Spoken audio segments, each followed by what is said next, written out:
is Miskatonic Number One, and this is from Aftershock Comics.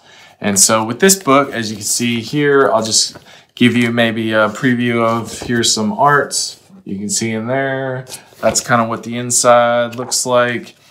My overall grade for this book is a C. So this is one of those that I wouldn't really recommend. I mean, I might give it a C+, B- if you want to check it out for yourself. But let me tell you why.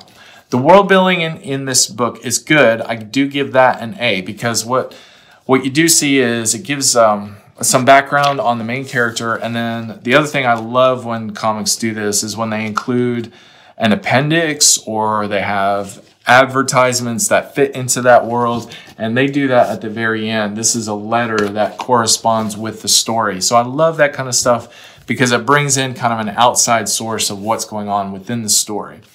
The art, I would give a clean B+, maybe an A-. I mean, it's good. There's nothing that when I look through it really blew me away, but it's all clean and very well done. So it's a solid B, A-, good art.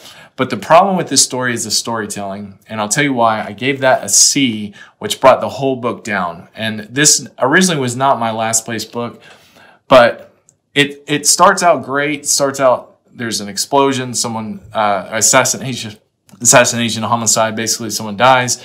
This detective is brought on the scene. Police department or the FBI department basically fires everyone except for her, and she's able to, like, I want to say negotiate or swindle her way into keeping her job. So they put her on this case to find out who murdered this character that's introduced in the first couple pages. And she meets up with another guy, and they're both another detective, a male detective.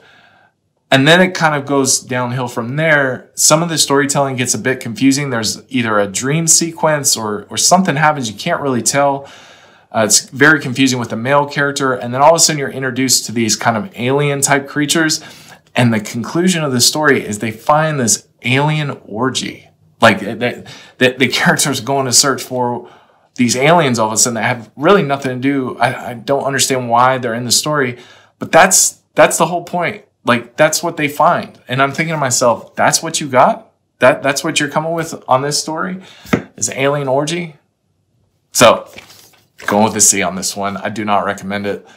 Not a good book.